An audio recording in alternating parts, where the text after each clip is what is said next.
Hi, my name is Bob Woolmer and welcome to The Wanderers for the final tape in our series of 4 cricket coaching videos. This particular video we are going to deal with the aspects of fielding, fitness, some important umpiring decisions and of course one of the hardest aspects of the game, and that is wicket keeping. And with me today I've got David Richardson, the South African wicket keeper, who's going to explain to us exactly what his role is. Dave. I think the most important aspect of a wicketkeeper is obviously to catch every ball that comes his way. But apart from that, you've got to be enthusiastic in the field, really get the guys going right through a long, hot day of 6 or 7 hours.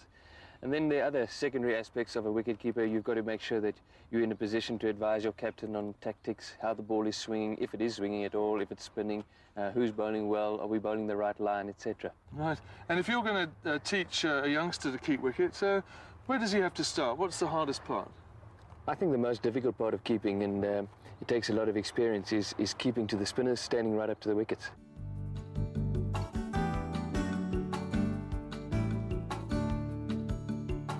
The most important thing is obviously to be comfortable in your stance, feet comfortably apart, normally about shoulder width apart, hands relaxed in front of you, palms facing the direction from which the ball is coming, hands together, very important.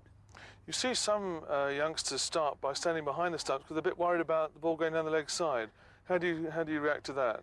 Well, obviously you've got to be able to see the ball to catch it, and if you're standing behind the stumps, your view of the ball is going to be impeded by the batsman. So you've got to give yourself a little bit of width, stand just wide of the stumps, and then you've got a clear view of the ball leaving the bowler's hand.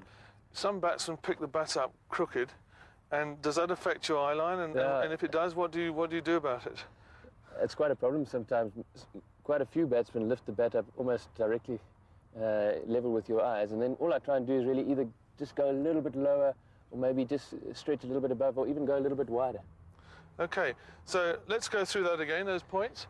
It's very important. You notice Dave's gone down, his palms are wide apart, his feet are shoulder width apart, his eye level is good there, and he's ready now to take the ball. The important thing here when taking the ball, try and take the ball, or first of all, try and stay down, keep your eyes level with the ball, and then only come up as the ball is rising. So if I'm taking the ball, I'm going to try and take it with my head in line with the ball, fingers pointing down, elbows slightly bent, and as the ball comes, I can just give a little bit as I take the ball.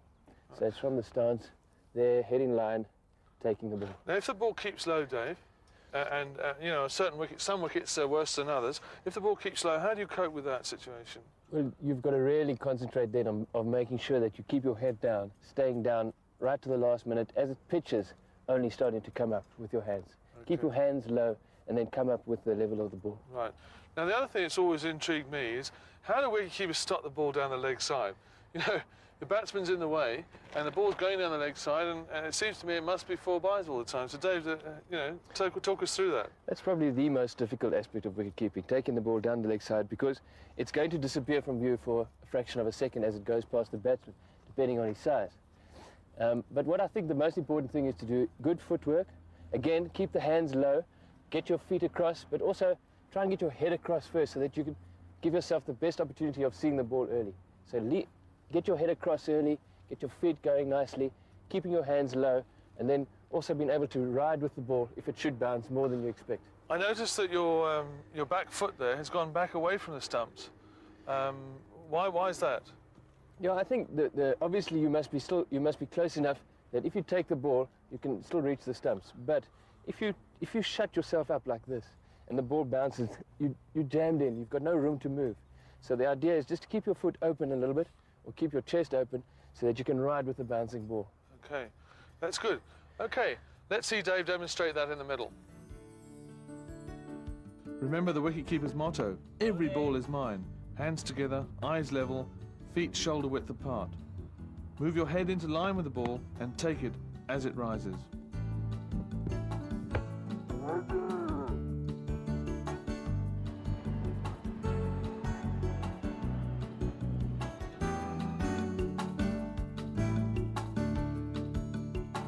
Right, we've dealt with the wicketkeeper standing up.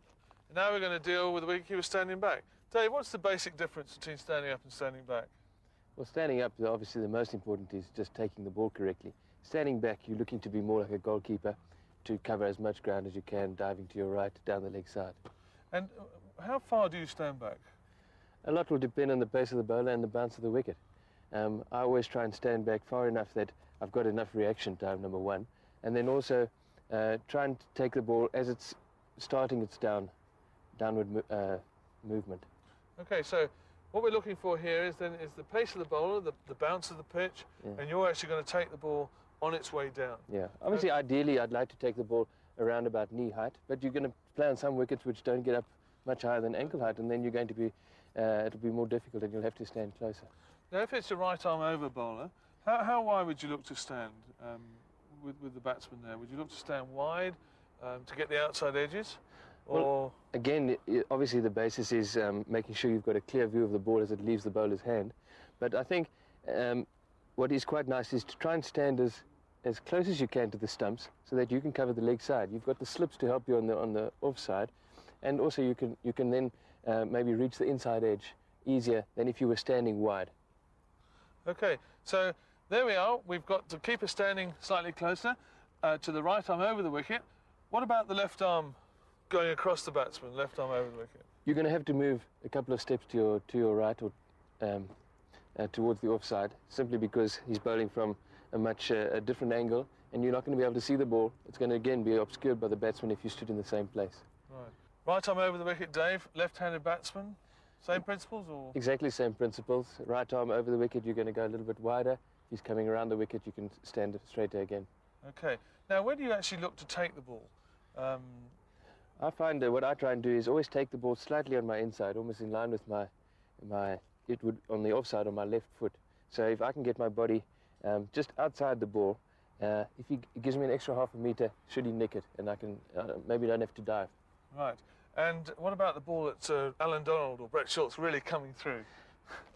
I think the basic principles of catching the ball, you've got to keep your fingers either pointing down, and if it gets too high, too awkward here, you've got to switch and your fingers are pointing upwards so that you can ride with the ball easier and you won't get here, break any fingers. What do you find that there's an awkward height, isn't there, where you're actually in between the two? Do you try to get the body out of the way there to take it? Again, if you follow the same principles of keeping your body outside the ball slightly, you're going to have the room to ride with the ball if it gets up and gets up too high, and you can ride with it up there. Okay. Right, that's great. Let's see Dave demonstrate that in the middle now. So, see how he moves and takes it on the inside of his left leg. Good. Right, that was to the left-hander. And now he's going to practice taking the ball in his right hand. See how he straightens his arm? That's good. Okay, now in his left hand. Again. Okay, he's going to straighten his arm again, that's it. He keeps his gloves on line and he takes the ball. And now the one above his head. He uses his strong hand always to catch the ball. That's it. Okay, now we're going to see Dave diving and rolling, first to his right with one hand. As he catches the ball, Dave rolls onto his shoulders to stop the elbows from hitting the ground and jarring, which may cause him to spill the ball. See how he rolls over. The ball is low and he's got to get down low with two hands. As wicketkeeper, you will certainly always be in the game.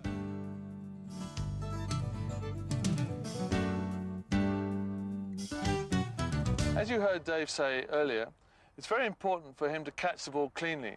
So obviously it's very important, Dave, for you to have a really good pair of wicket-keeping gloves. What do you look for? I tend to favour the tailored variety of glove, nice, neat, narrow cuffs, so that they don't get too cumbersome. But then the most important aspect is that you must be able to feel the ball.